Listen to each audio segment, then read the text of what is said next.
HOA security broke in while I slept. So, my doorbell cam ended his career, and it cost him $575,000. The first time I watched the clip, my brain refused to accept what I was seeing. 2:13 a.m. The timestamp glowed in the corner of the video while snow blew sideways across my porch. I was in my bedroom, dead asleep after a 14-hour shift, blackout curtains drawn, white noise machine humming. On the screen, Mark, my ex, now the HOA's security officer, walked up to my front door. No knock. No hesitation. He glanced at the camera like he owned it, typed a code into my smart lock keypad, and waited. Green. He slipped off his gloves, pushed the door open, and stepped into my house like he was clocking in for work. I actually paused the video there, heart pounding so hard I could hear it over the heater. My front door had still been locked when I woke up. Nothing was missing. No broken glass, no mess. Just this quiet, clinical violation. At 2:13 a.m., he had been inside my home while I slept. When I confronted him later, he smirked and said, "Relax, Hannah. HOA security check. I'm allowed. I'm a nurse. I don't scream, I document." So instead of yelling, I replayed the footage, zoomed in on his badge, the keypad, the exact timestamp. If he wanted to hide behind HOA rules, that was fine. Because what he didn't know is that I was about to weaponize those rules and my doorbell cam against him. Stay with me and subscribe if you've ever had a power-tripping HOA, because this is where his career starts to unravel. By the time I caught him on camera, I'd already done the whole fresh start speech to myself about this neighborhood. I bought that townhome in Minneapolis after burning out in a downtown apartment. Sirens, drunk neighbors at 3 a.m., parking wars. I'd had enough. I work 12 to 14 hours at a time, code blues and family screaming in my face. Home needed to be the opposite of that. Quiet, predictable, boring. The listing photos of this HOA community looked like a brochure for stability. Identical porches. Meticulously salted walkways. Little American flags in flower pots in the summer. Gated community feel without the gate, the realtor had said. Back then, Mark and I were still together. He actually encouraged me to buy here. "You'll love it," he'd said, flipping through the HOA packet. "We've got security patrols, cameras at the entrances. Safe as it gets. And if there's ever an issue, I know the board. I can handle it." He liked to handle things. That was our problem. We'd started dating when I was a new nurse, and he was working private security for a hospital. At first, him walking me to my car and memorizing my schedule felt protective. Over time, it got tighter. He knew when my shifts changed before I did. He had opinions about which coworkers were safe. I ignored the red flags longer than I should have because, honestly, healthcare warps your sense of normal.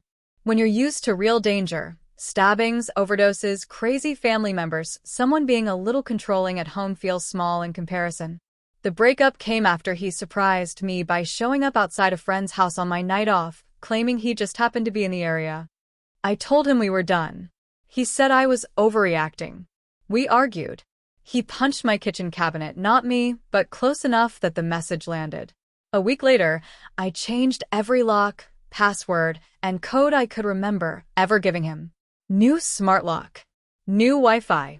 New doorbell cam. New password manager. I did it like I chart at work. Systematically, box by box. The one thing I didn't change was the address. The townhome was mine. I wasn't going to be pushed out of the first real asset I'd ever bought because my ex didn't understand boundaries. When he took the HOA security officer job a couple months after the breakup, he texted me, "Good news. Now I can keep an eye on your place. You're welcome." I didn't respond. I muted his number. I told myself, it's a community role. There will be oversight. There are bylaws. The board wouldn't let him do anything weird. And for a while, it did feel peaceful. I dragged myself home from shifts, stomped snow off my boots, locked my door, and passed out. No unexpected knock on the door. No Mark on my porch. The HOA sent their usual annoying emails about trash bins and holiday decor, but nothing that set off alarms. I even started to relax. I decorated. I put up a wreath that matched the exact color palette in there, a approved exterior accents, PDF. I was playing the game, following every rule. Quiet, compliant, invisible. The doorbell cam became background noise, just a timeline of Amazon packages and pizza deliveries. For a while, it really did look like I'd finally found boring. Until the first friendly reminder from the HOA landed in my inbox, and, reading it, I felt that old tightness in my chest come back. And for a moment, I thought it was just a petty note about trash cans. I had no idea it was the opening move in a game Mark thought he was winning. The friendly reminder subject line looked harmless enough. Notice of noncompliance. It was from the HOA generic address, but the signature at the bottom said, "Prepared by Mark Ellison, Security Officer." Of course. Dear Ms. Klein, it has come to our attention that your exterior surveillance device may not be in compliance with community aesthetic guidelines. Please respond within 7 days to avoid fines. Exterior surveillance device. He couldn't even say doorbell camera. I read it twice, then a third time, like I do with medication orders that feel off. They cited a section number from the bylaws I didn't recognize, so I pulled up the PDF and checked. The section they referenced was about seasonal flags and inflatable decorations. My aesthetic violation was apparently in the same category as a 6-foot Santa. I hit reply and typed, "Can you please specify which guideline my device violates? Also, please confirm whether security officers are permitted to enter units without notice as part of compliance checks." I added that second sentence like a passive little footnote, but my heart was hammering. This was 2 days after I'd first seen the 2:13 a.m. footage and confronted Mark in the parking lot.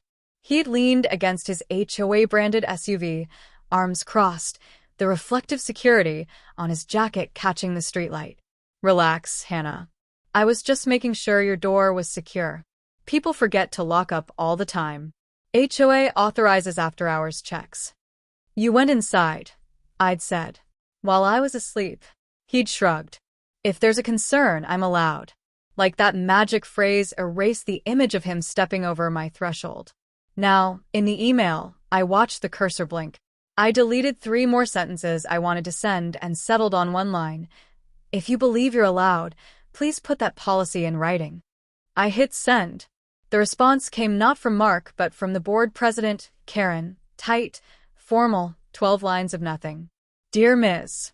Klein, all actions taken by our security team are in accordance with our governing documents and are for the safety of our residents. Please note that exterior modifications, including cameras, must be approved. Failure to comply may result in fines." No answer on entering homes. Just a neat little pivot back to my supposed crime. Installing a doorbell cam. I scrolled further and saw something that made my jaw clench. She had CC'd Security Chair, Paul, and Security Officer, Mark Ellison. My request about unauthorized entry was now a conversation and an implied challenge. I took a breath and kept it boring. "Thank you for your response. Please consider this my formal request for 1. The written policy governing security entry into occupied units, including circumstances and required notices. 2. A copy of the incident report or a log documenting the after-hours entry to my unit on date. 3. Written clarification of the aesthetic standard my camera allegedly violates." Send. Their answer, when it came, didn't clarify anything. It did something better for me. It contradicted itself. First, a short reply from Mark, clearly typed on his phone. Per protocol, I conducted a door check and confirmed the door was unsecured. I knocked and announced myself before entering. No issues noted. This is for resident safety. Please stop implying misconduct. I stared at the sentence. I knocked and announced myself. Then I opened my doorbell app and replayed 2:13 a.m. No knock. No announcement. Just the faint whine of the winter wind and the tiny electronic beep of the code being entered. I took a screenshot of his email.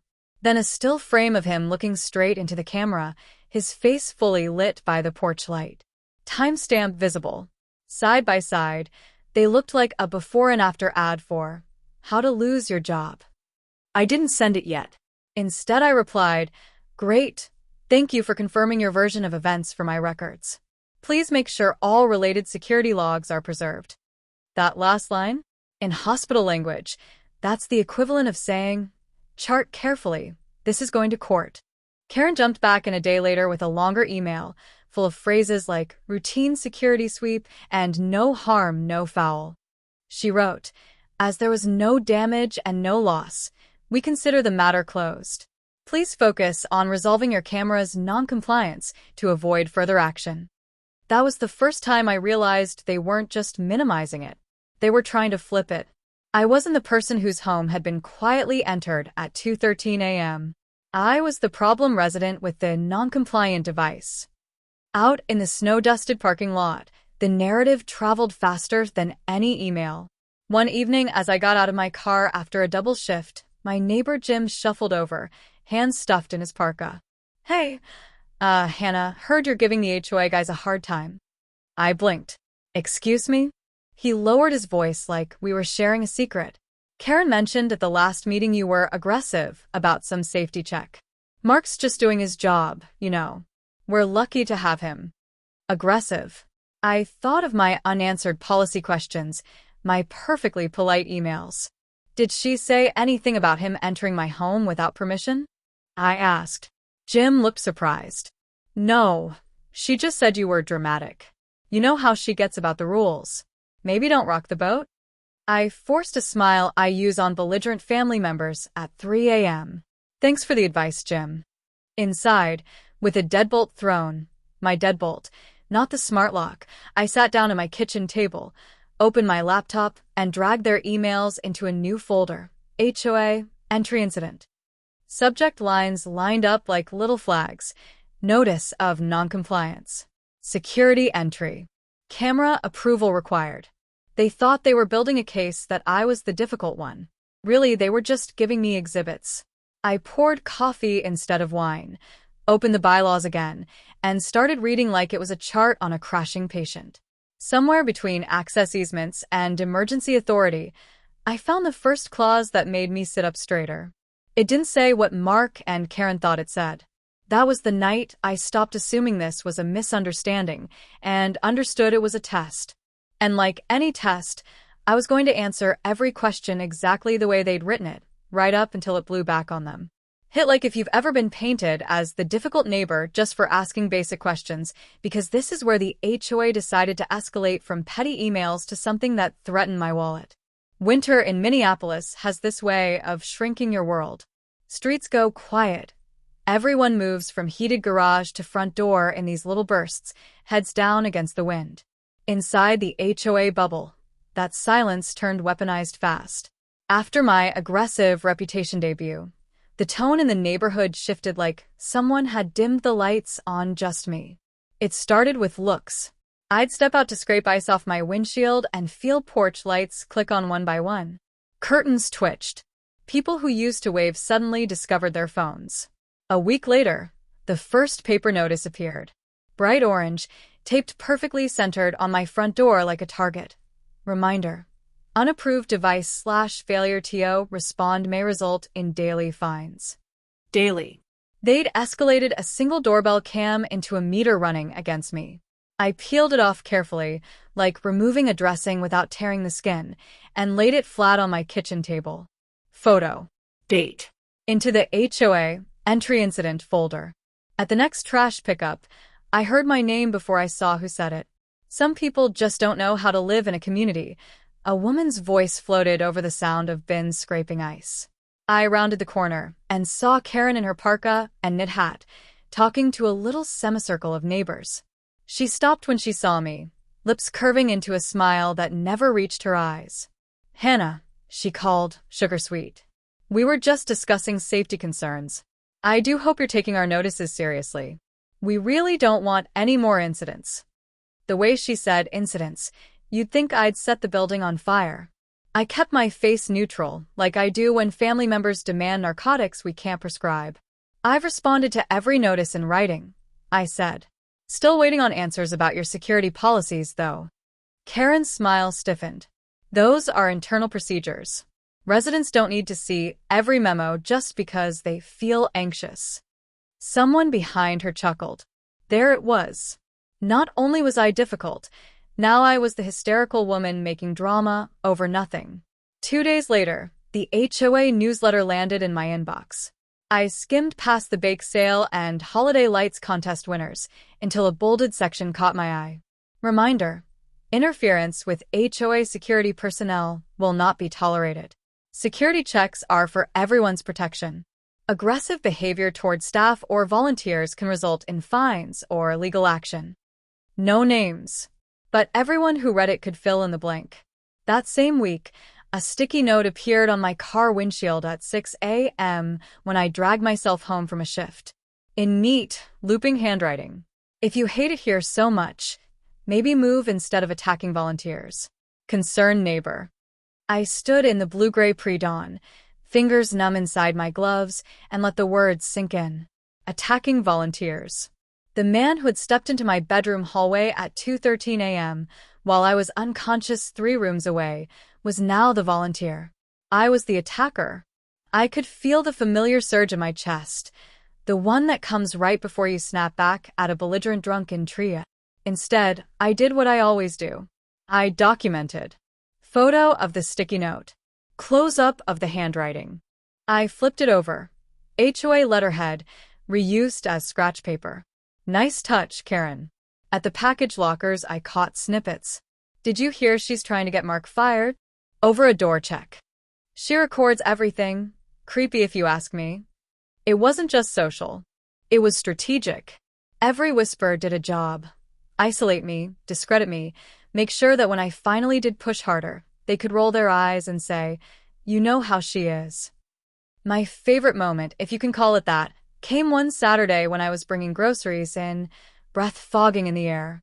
Mark's HOA SUV rolled by slow, tires crunching over packed snow. He stopped level with my driveway, window gliding down. "You really stirred up the hornet's nest, huh?" he said, smirking. "Karen says we might have to start logging every time we touch a door now. All because you couldn't let a safety check go." There it was again, the flip. I was the inconvenience. He was the put-upon professional.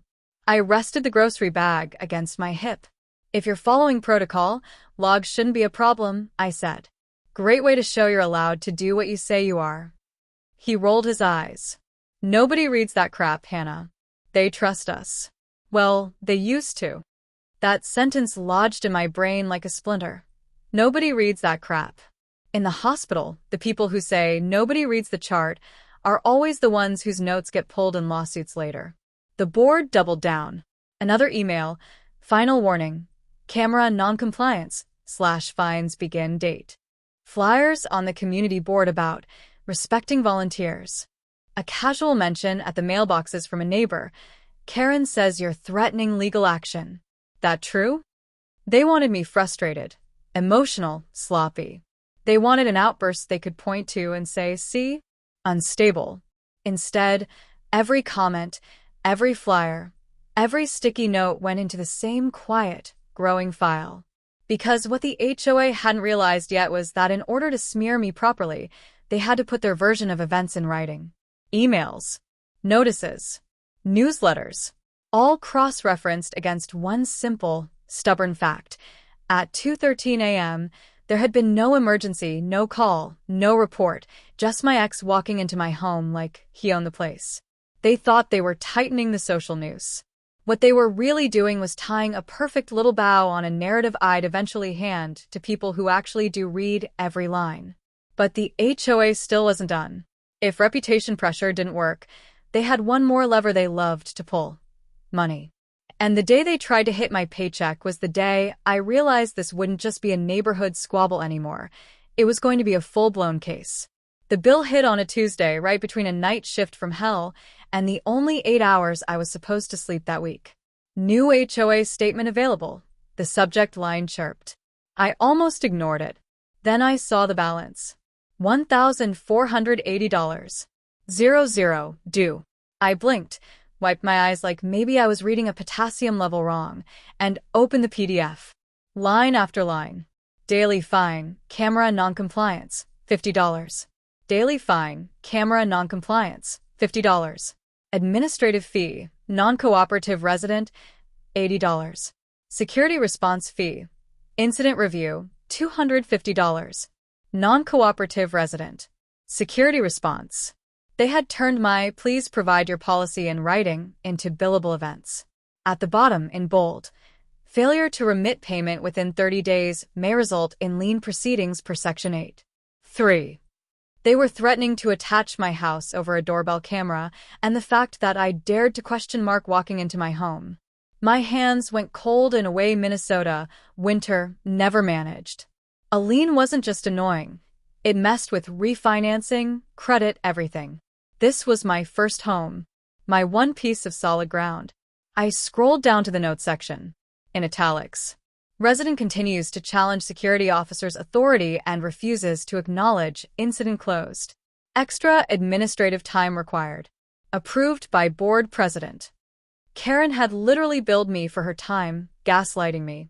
I opened my email and typed, "Please provide itemized justification and governing authority for each fine listed on my statement, including the specific section that allows administrative fees for questions about security entries." I CC'd the full board this time. Karen replied within an hour. "Dear Ms. Klein, your failure to comply with camera guidelines and your ongoing interference with security operations have required significant extra work. Per our general powers to levy reasonable fees, these charges stand. If you believe you have grounds to dispute, you may request a hearing with the board. However, fines will continue to accrue during that time." So my options were pay quietly or show up to a meeting run by the same people who created the charges, while the meter kept ticking. This wasn't about aesthetics anymore. This was pressure.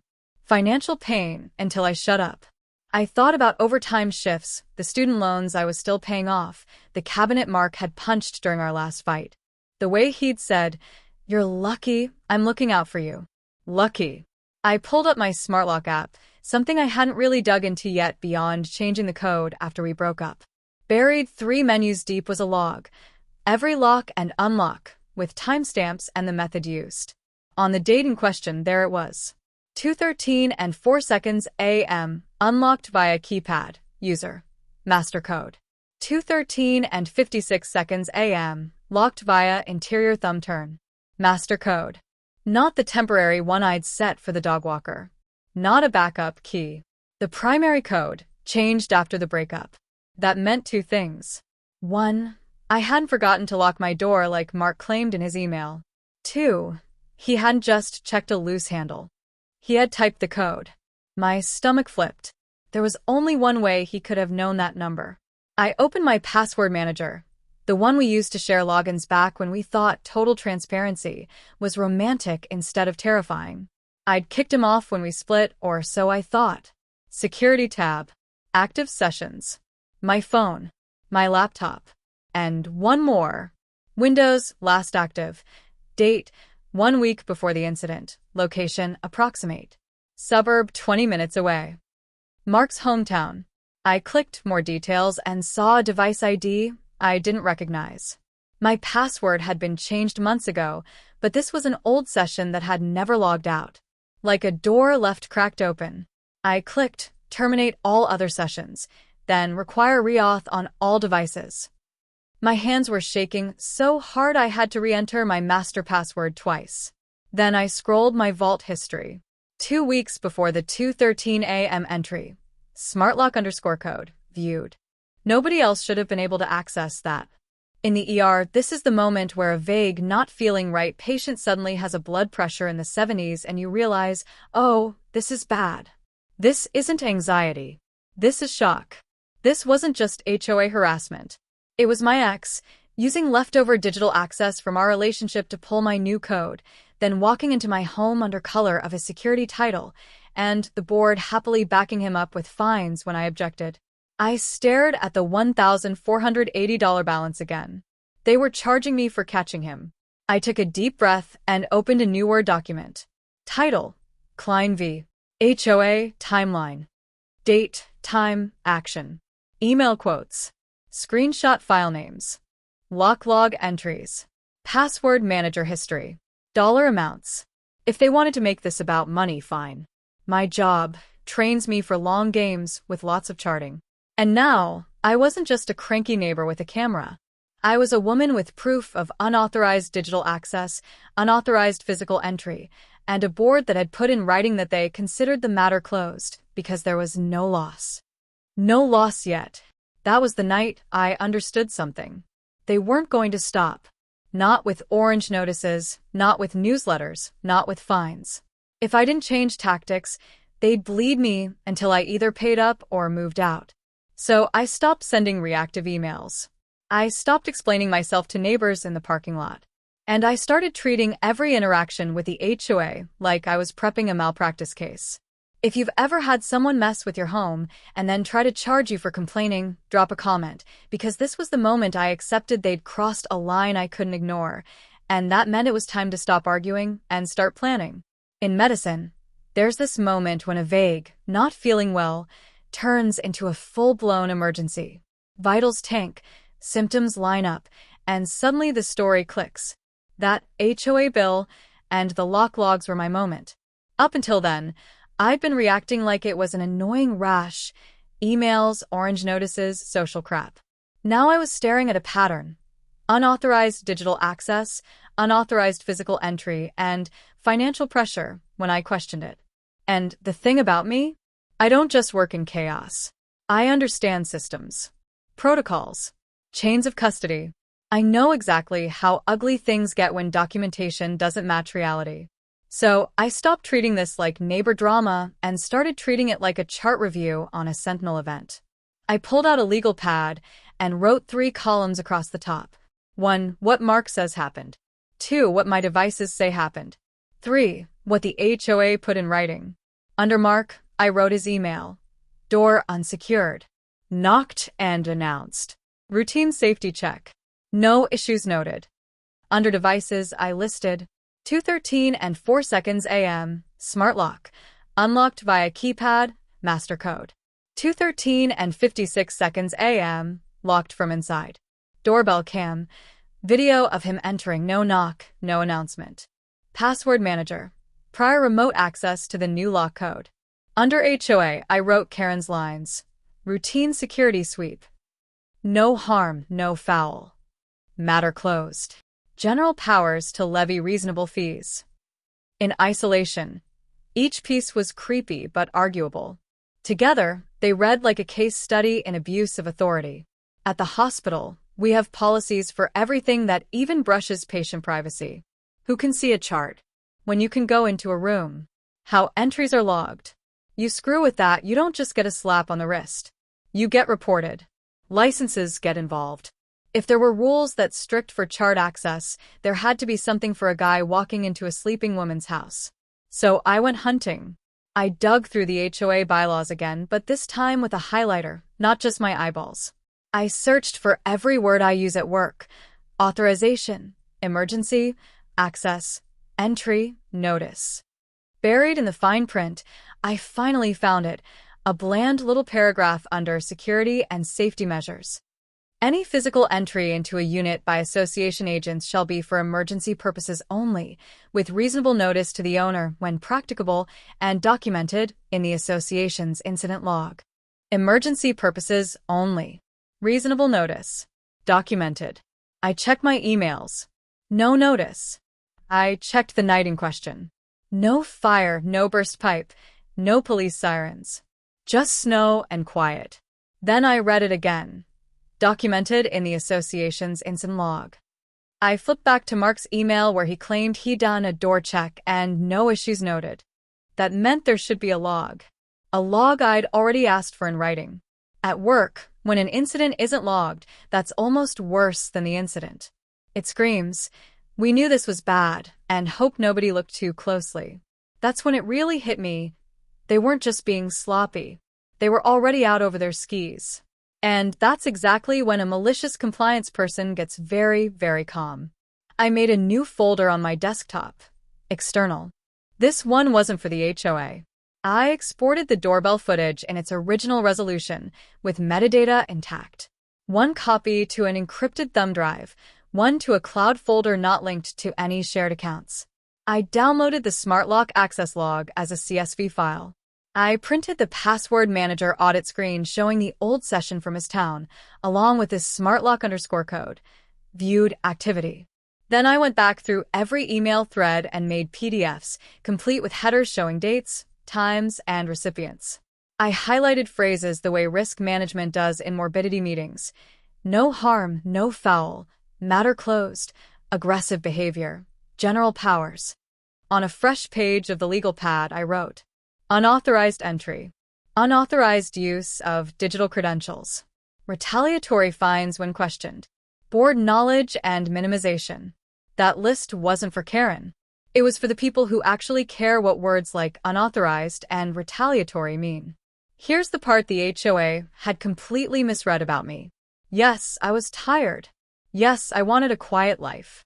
But my entire career is built on walking into chaos and calmly doing the next indicated step over and over until the patient either stabilizes or you have enough data to call it. They thought my calm meant I would eventually roll over. What it actually meant was that I knew better than to swing wildly when I could build something documented, dated, and bulletproof. My secret weapon wasn't a lawyer boyfriend or a rich dad on the board. It was years of writing notes that can hold up under cross-examination, plus a home full of devices that were quietly timestamping every lie they told. Up to that point, I'd been trying to get them to fix it themselves. Ask for policies. Give them a chance. Now I understood the truth. Their written answers weren't going to protect me. They were going to hang them. So the next move was simple. Stop arguing law with people who don't read their own bylaws. And start quietly setting up the kind of records that people outside the HOA bubble would care about. In that moment, sitting at my kitchen table with printouts and screenshots spread like X-rays after a bad trauma, I stopped reacting. I started planning. Because if I played this right, all I'd have to do was keep following their rules to the letter, while giving Mark and the board just enough rope to document every single time they broke their own. And once I had that, phase 2 could begin. The part where I stopped emailing the HOA entirely and started talking to people they couldn't ignore. From that night on, my condo stopped being a home and turned into an incident room. The kitchen table disappeared under neat piles, printed emails, highlighted bylaws, screenshots with timestamps circled in red pen. My laptop sat open to a spreadsheet labeled timeline, rows and columns filling with the same relentless detail I use when charting a trauma. Date. Time. Who acted, what they claimed, what my devices showed. First, I tightened my own perimeter. New master password. 2-factor, on everything. I pulled logs from every gadget I owned. The smart lock CSV, doorbell cam history, Wi-Fi router connections. Anything that recorded who came near my door and when. 2:12 and 58 seconds a.m. Motion detected. 2:13 and 4 seconds a.m., smart lock unlocked via keypad. 2:13 and 10 seconds a.m., front door opened. 2:13 and 56 seconds a.m., lock engaged from inside. Those 4 lines alone shredded Mark's door was unsecured. I just checked its story. But I wasn't collecting this for my satisfaction. I was building something someone else could follow without ever having met me. Next, I went back through every HOA interaction since I'd moved in. Not just the invasion. All of it. Notices about trash cans, newsletters, the first friendly reminder about my camera. I downloaded everything, then sorted them into folders by topic: camera, security entry, fines, reputation. Reading them in order was like watching a slow-motion crash. First, the vague language, for your safety. Then the soft threats, interference with security. Finally, the money. Daily fine, camera noncompliance. Every escalation was time-stamped. Every lie was signed. But the most important piece was the gap. Remember that line in the bylaws about incident log? I'd ask twice, politely, for a copy of whatever they claimed documented Mark's routine security sweep. Each time, they sidestepped. So I made a note in my spreadsheet. Incident log, requested, not provided. And I put a little asterisk next to it, the same way I do when a lab the doctor ordered mysteriously never gets drawn. In healthcare, missing documentation is rarely an accident. I also started recording my world outside the inbox. When Karen cornered me at the mailboxes again with that brittle smile, "We're all just trying to feel safe here, Hannah. Your behavior is making people uncomfortable." I went upstairs, wrote down the date, time, paraphrased her exact words, and dropped it into a document labeled Verbal Interactions. When I found another orange notice on my door, this one with final warning, underlined 3 times, I photographed it in place, then again on my table with that day's newspaper visible.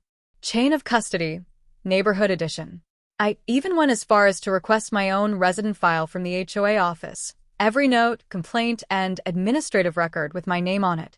Karen tried to brush me off over the phone. "That's internal," she said. "We don't release those."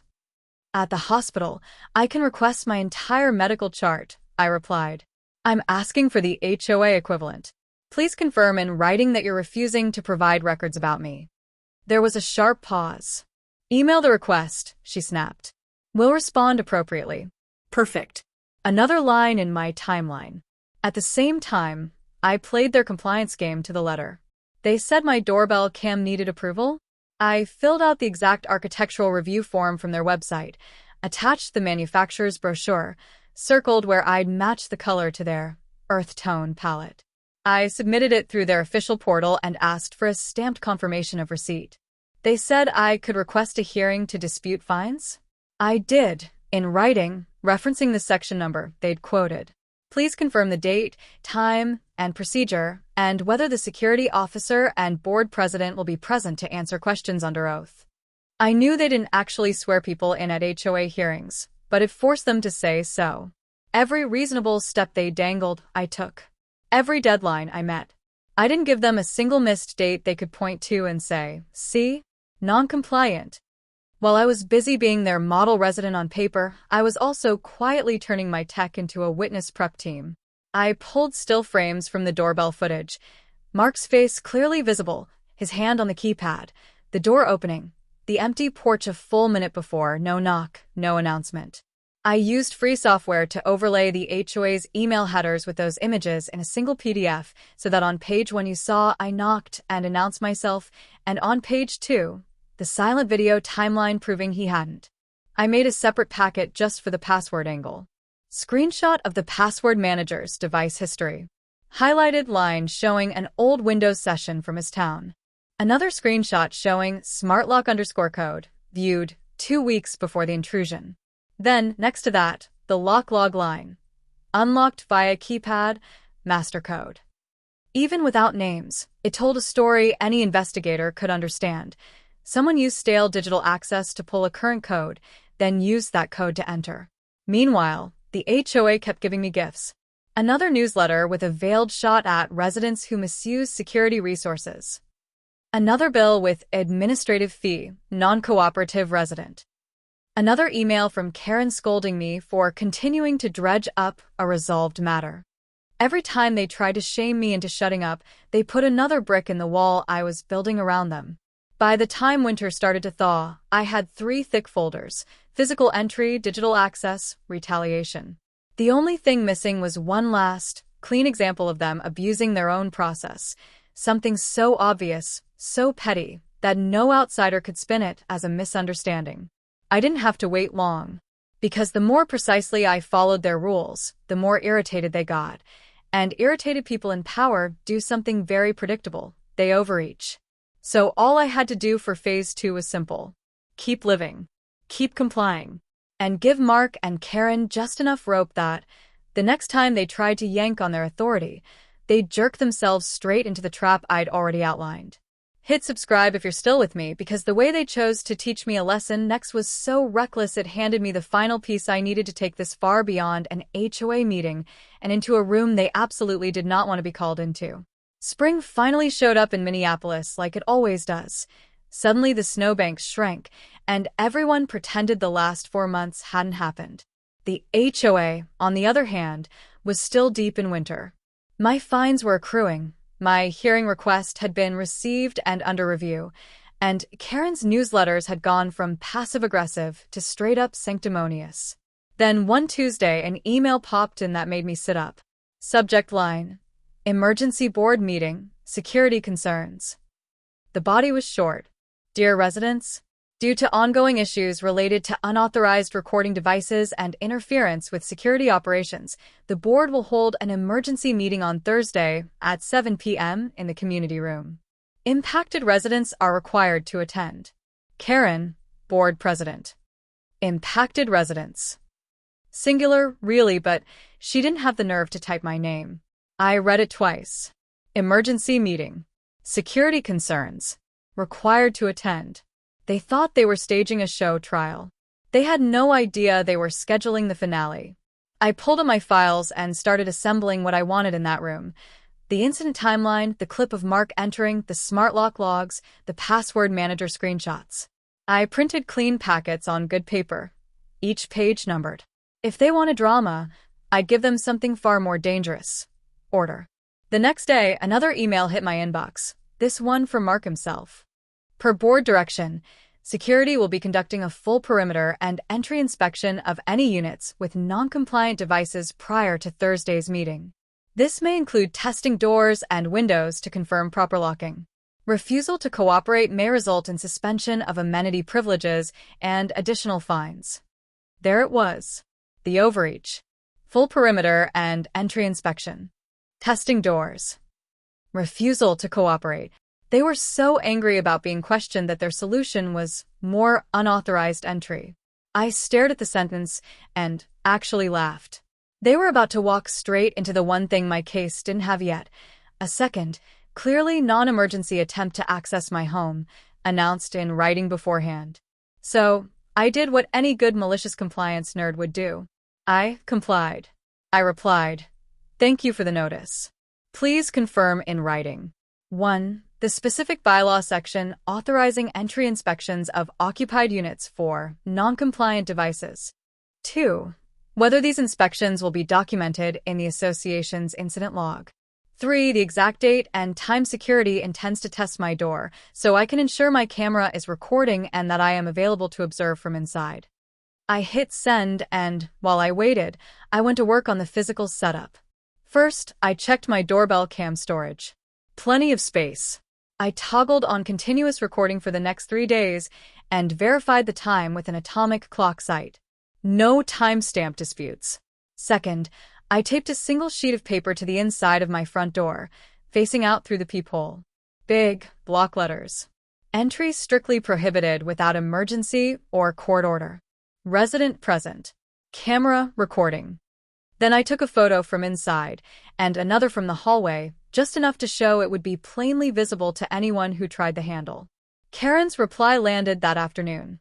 Ms. Klein. As previously stated, the board has broad authority to take reasonable measures to ensure community safety.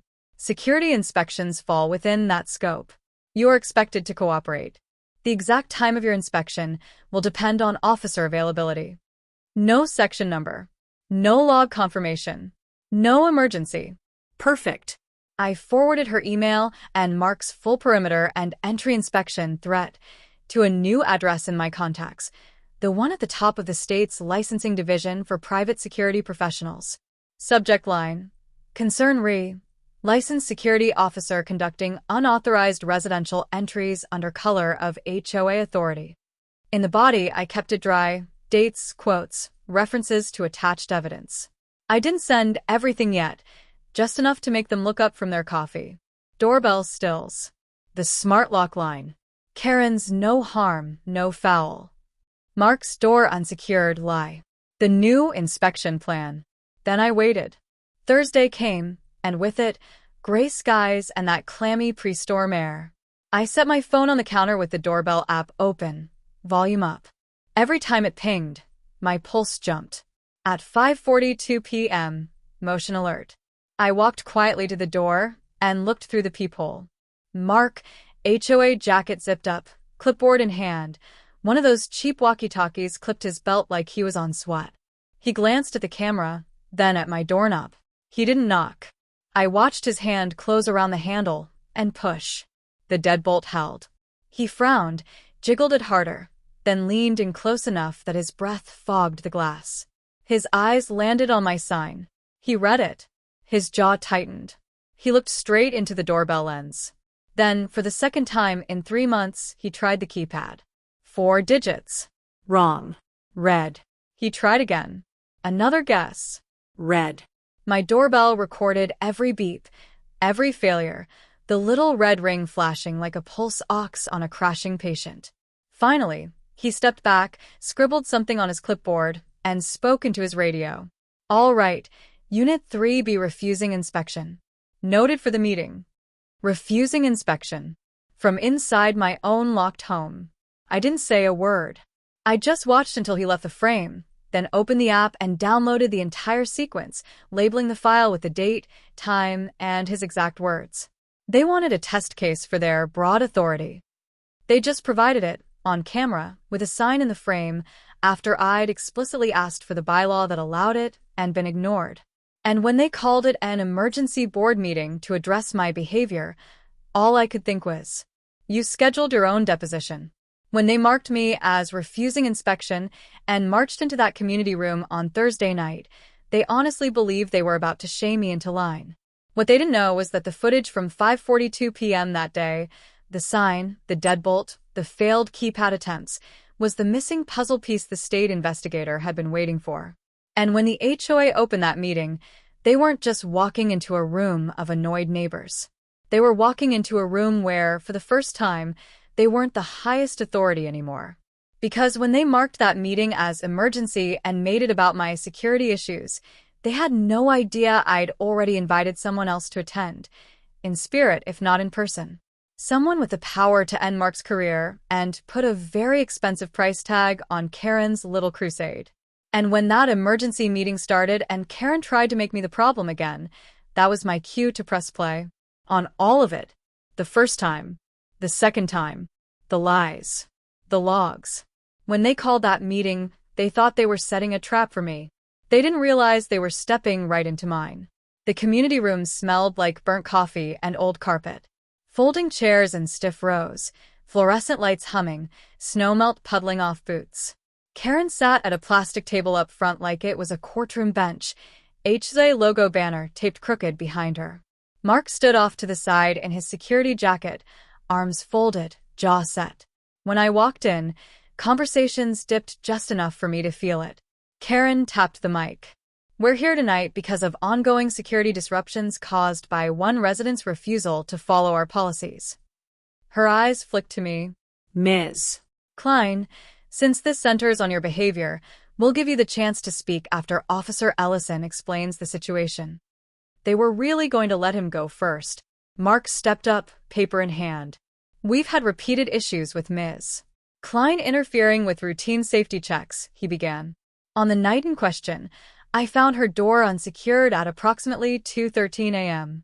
Per protocol, I knocked, announced myself, and conducted a brief interior check to confirm there was no emergency.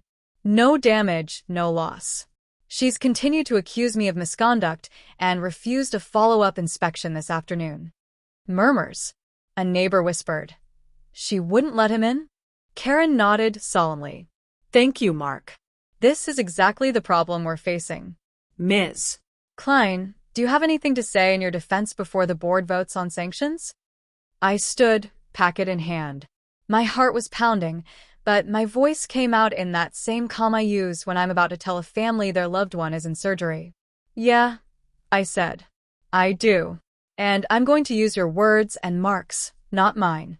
I walked to the front, set a packet in front of Karen, slid another to the security chair, and one more onto the table in front of Mark. A few extra landed in the front row. Pages rustled. Page 1, I said. Mark's email to me. Door unsecured. Knocked and announced. Routine safety check. You all have that, right? Heads bobbed. Page 2, I continued, is a still frame from my doorbell camera, timestamped 2:13 and 4 seconds a.m. That's Mark entering my code on the keypad. No knock. No announcement. Just him walking in. I clicked my phone and cast the actual clip to the cheap projector Karen used for budget slides. The wall filled with my front porch in blue-white night vision. We all watched Mark walk up, glance at the camera, type the code, wait for green, and push my door open. The room went very, very quiet. At 2 hours 13 minutes and 10 seconds, my door closed behind him. No knock. No, HOA security. Just silence and blowing snow. I paused it. So his email is already false, I said. But let's keep going. Page 3 is from my smart lock log. You'll see 2:13 and 4 seconds AM. Unlocked via keypad, master code. Not a loose handle. Not an open door. Code entry. Meaning he had my new code. I flipped a page for them. Page 4, password manager audit. An old device registered to his town accessing my vault 2 weeks before this happened, and I tapped the highlight. Smartlock_code viewed. That's how he got the number. Someone in the back swore under their breath. Page 5 is your own bylaws, I said, turning so everyone could see the yellow highlighter. Section on security and safety. Any physical entry into a unit by association agents shall be for emergency purposes only, with reasonable notice to the owner when practicable and documented in the association's incident log. I looked at Karen. There was no emergency, no notice, and despite me asking twice, you've never provided an incident log. Karen's face had gone the color of printer paper. Ms. Klein, you're taking that out of context. The board has broad authority. I raised my voice just enough to ride over hers. Page 6 is your email, Karen. As there was no damage and no loss, we consider the matter closed. You admit there was no emergency while defending an after-hours entry into a sleeping resident's home. Across the room, my neighbor Jim was staring at the video still, eyes wide. You said, he just checked your handle, he muttered. I turned to the crowd. And about that refused inspection this afternoon? I swiped to the second clip on my phone and hit play. Now the projector showed Mark at 5:42 p.m. that very day. My sign was visible through the peephole. Entry strictly prohibited without emergency or court order. Resident present. Camera recording. We watched him read it, then rattle the locked handle, then punch random numbers into the keypad. Red. Red. Red. His voice crackled through the tiny speaker. Unit 3B refusing inspection. Noted for the meeting. I paused again.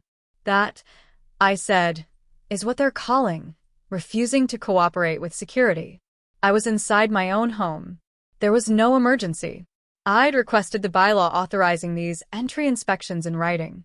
Instead of citing it, they sent him to try my door again. The security chair cleared his throat. This is highly irregular, Ms. Klein. Maybe we should discuss this privately after?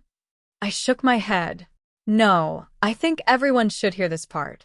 I held up the final pages of my packet, because when I realized Mark used leftover digital access from our relationship to pull my code, then used his HOA title to walk into my house at 2:13 a.m., I did what I do at work when someone violates protocol. I let the silence stretch. I reported it to the licensing board for private security and to the state attorney general's office. They have the full videos, the lock logs, the password records, and every email where you minimized it and fined me for objecting. A collective inhale went around the room. And since you decided to hold an emergency meeting about my so-called interference with security, I added, they asked me to make sure I got tonight on the record too. I tapped my phone. Audio's been rolling since I walked in. Karen finally snapped. You had no right to go outside the HOA. We could have handled this internally. You tried, I said evenly. You called me dramatic. You smeared me in newsletters. You hit me with almost $1,500 in fines labeled non-cooperative resident because I dared to ask why my ex was inside my home while I slept. I looked back at the neighbors. This isn't about trash cans or paint colors. This is about a licensed security officer abusing access for personal reasons and a board that retaliated financially when he got caught. Mark's face had gone from red to gray. She's exaggerating, he muttered. I was just doing my job. I pointed to the frozen frame of him on the wall, hand on my doorknob at 2:13 a.m. If that's your job, Mark, you're in the wrong profession. The room buzzed now, not with gossip but with anger, at them. A woman I barely knew stood up and said, I want to know how many times you've checked my door. Others nodded. Karen banged the table. This meeting is adjourned. Everyone out. The board will handle this.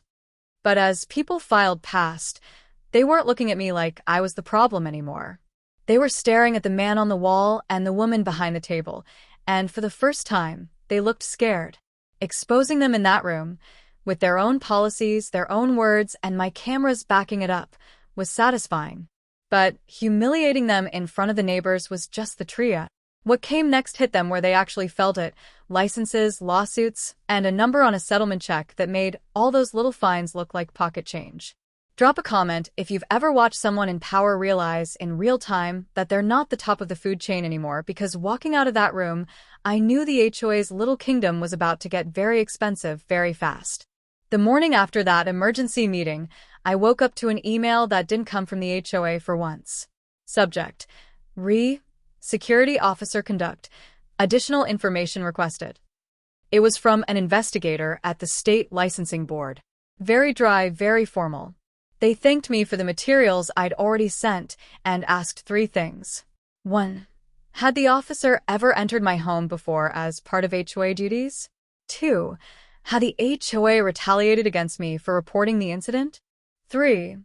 Would I be willing to provide sworn statements and appear if needed? I typed back yes, yes, and yes. By the end of that week, Karen's bravado evaporated. First came a panic-sounding voicemail. "Hannah, this has gotten out of hand. We could have resolved this internally. Please call me back before you do anything else." I saved it, transcribed it, and dropped it into the retaliation folder. Then a mass email to residents.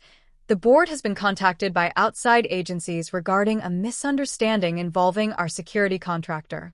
We are cooperating fully. Misunderstanding. Right. A few days later, Mark vanished. His SUV disappeared from its usual spot. Another guy in a generic polo started doing patrols. No more security jacket at the mailboxes.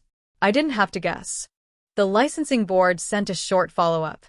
Please be advised that Officer Ellison's provisional license has been summarily suspended pending a full hearing. Your cooperation was instrumental. That hearing never made the news, but I got the outcome in writing months later. They found he'd used unauthorized digital access to obtain my lock code, that he'd entered without emergency cause, that he'd lied in official statements. License revoked. Ineligible for relicensure for at least 10 years. A nice, clinical way of saying career over. That alone would have been enough for me. But the HOA had added their own special sauce: retaliatory fines, smear campaigns, a second attempted inspection caught on camera. And the Attorney General's office cared a lot about that pattern. Their letter to the board was almost beautiful. It cited the same bylaws I'd highlighted, then walked through each violation: unauthorized entry, failure to maintain logs, financial retaliation for a good faith complaint. It ended with, "We strongly recommend the association seek legal counsel to address potential civil liability." Translation: Lawyer up, this is going to be expensive. That's when the tone with me changed overnight. I got a certified letter from the HOA's attorney. First time I'd ever heard from anyone with an actual law degree instead of Karen with her newsletters. It did the usual dance. No admission of wrongdoing. Desire to resolve. Avoid protracted litigation. Then it laid out numbers.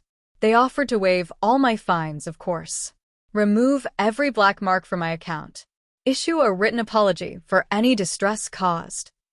And cut me a check labeled nuisance settlement for $25,000 if I agreed not to sue. I read it, snorted, and forwarded it to my own attorney, a quiet pit bull of a woman a co-worker had recommended. She wrote back one line. Cute. Now we start the real conversation. Over the next 6 months, while I worked nights and tried to pretend my house was just a house again, she did for my case what I'd done in my kitchen, only with subpoena power. She pulled the HOA's incident logs, thin, incomplete, embarrassingly edited after the fact. She got board meeting minutes where Karen called me a liability and suggested making an example with fines. She pulled their insurance policy, the one that covered wrongful acts by board members and contractors. Every missing entry, every contradictory note, every email where they shrugged off no damage, no loss went into her stack. When mediation day finally came, we sat across from Karen, the security chair, a representative from the management company, and two very tense insurance lawyers. My attorney slid the same packets I'd handed out in the community room across the table, plus a few new exhibits they hadn't seen yet. A copy of the licensing board's revocation order, the AG's letter, an expert report on how easily the digital trail proved unauthorized access. She didn't raise her voice. She just went line by line. Here's your contractor entering a sleeping woman's home at 2:13 a.m. with a code he obtained by misusing her password manager. Here's your own bylaws saying that's prohibited except in emergencies. Here are your emails calling it no harm, no foul, and billing her for objecting. Here's the state calling it what it is, misconduct. On our side of the table, there was no emotion, just documentation. On theirs, there was sweat. The first offer they slid over was more serious. Low six figures, plus my fines erased, plus a promise to review security policies. My attorney didn't even blink. Add 2 zeros to that policy review, she said, and we'll keep talking. In the end, the number landed at $575,000. Part of it was straight to me. Damages for invasion of privacy, emotional distress, and the financial retaliation. Part of it went to attorneys' fees. A big chunk came from their liability insurance. Another piece they had to eat themselves because some of their conduct wasn't covered when it crossed into willful. On paper, the settlement was dry, lots of hereby releases and covenants not to sue. But the conditions were where the real revenge lived. Mark was permanently barred from working any security-related role for the association or its management company ever again. The HOA had to adopt a formal, written policy prohibiting any entry into a unit without the resident present unless there was an objectively verifiable emergency or a court order. No more door checks at 2 a.m. Every current board member, including Karen, was required to complete third-party training on fair housing, resident rights, and retaliation. They also had to notify all owners that prior fines against me had been issued in error and were rescinded in full. And the best part? Their insurance carrier, furious at how avoidable the whole mess had been, refused to renew their policy without major changes. Premiums skyrocketed. Board members who thought this was just drama at the mailboxes suddenly saw dollar signs bleeding out of the budget spreadsheets. A few of them resigned quietly before the next election cycle, citing personal reasons. Karen did not run again. Her name vanished from the newsletter masthead. Walking past the community board one afternoon, months later, I saw a new flyer. Notice: no association representative may enter a unit without the resident's consent unless there is a documented emergency. All such entries must be logged and made available upon request. No bolded threats. No aggressive resident warnings. Just policy. In writing. Exactly like I'd asked for the first week this started. From the outside, it probably looked like a boring administrative update. From where I stood, grocery bags in hand, it looked like a line in the sand I'd helped draw with a doorbell camera, a smart lock CSV, and a very stubborn insistence on reading the fine print. Hit like if you've ever wished one clean piece of evidence could flip the script on someone abusing their little slice of power, because in my case, that stupid, unapproved device ended up costing them more than $500,000 and their favorite security officer. And even with the settlement signed and the checks cleared, there was still one thing I hadn't decided yet. For a long time after the settlement, I couldn't decide one thing. Do I move or make this place mine on my terms? The money hit my account in 2 transfers. Numbers on a screen that represented every orange notice, every whisper at the mailboxes, every minute Mark stood in my hallway at 2:13 a.m. thinking no one would ever know. I paid off my student loans in one online session, zeroed out the balance on my car, rebuilt my emergency fund. Then I walked through my townhome slowly, room by room, and tried to feel what it was now. Was it always going to be the place where I woke up one morning and realized someone had been watching me sleep? Or could it be something else? The HOA made that decision for me, accidentally. A few weeks after mediation, an envelope showed up. Same return address as every fine and threat I'd ever gotten, but inside was a single page on new letterhead. New logo. New board roster. Dear Ms. Klein. On behalf of the newly elected board, we would like to apologize for the way prior concerns about your safety were handled. It went on about lessons learned and rebuilding trust. I barely registered the wording. My eyes were stuck on the signatures. No Karen. Her name wasn't anywhere, not as president, not as a director, not even on a committee. Later I heard she'd moved to a different suburb with a more professional management company. I hoped, for her sake, they actually knew what emergency entry means. The security chair was gone too, replaced by a retired fire captain who introduced himself to me in the parking lot one day, hat in hand. Hannah, right? I've read the file, he said quietly. That never should have happened. If any of my guys had tried that when I was on duty, they'd have been off the truck before morning roll call. He held up his phone and showed me the new policy, a simple, locked PDF sent to all residents. No one from the association enters an occupied unit unless there's a documented emergency or a court order. If someone has to go in, the resident is notified whenever humanly possible. Every entry is logged. Residents can request those logs at any time. No more door checks. No more routine sweeps. Neighbors who'd avoided eye contact for months started stopping me by the mailboxes. Hey, I'm sorry I believed the rumors, Jim said once, cheeks red from the cold. When I saw that video at the meeting, yeah, I should have had your back sooner. I shrugged. You see, HOA email at the top of a screen enough times, you start assuming they're the adults in the room. He laughed weakly. Not anymore. The doorbell cam, the unapproved device that supposedly ruined the neighborhood aesthetic, is still there. Same spot. Same matte black finish. Only now it's on a list of recommended safety devices the board sends to new owners. Every time I get that little motion alert, I don't feel my stomach drop anymore. It's just the Amazon guy. Or a pizza. Or the new security chair leaving flyers about fire extinguisher checks. Sometimes, on night shift breaks when things are quiet, I think about how close this came to going a different way.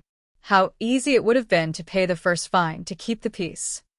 To turn off the camera because they said it didn't match the siding. To accept that I was the difficult neighbor who should just move. That's what people like Mark and Karen count on. Your exhaustion. But here's what I learned. If someone is hiding behind rules to hurt you, those same rules can be the thing that takes them down if you're patient enough to read them, document them, and hand them to someone who actually has teeth. Mark used HOA rules to get inside my home. I used HOA rules to end his career, and cost the association a number big enough that they'll think twice before shrugging off no harm, no foul ever again. Now, when I close my door after a shift, I don't double-check the deadbolt 3 times. I still lock it, out of habit, but the fear is gone. What's left is something closer to ownership. Not just of a townhome in Minneapolis, but of my boundaries. In that neighborhood, the war with the HOA was over. But for those who know the system from the inside, they know there's always another committee president somewhere who thinks they're above the law. Subscribe to the channel and watch the absurd story that occurred at another HOA. Click on the video that's currently appearing on your screen.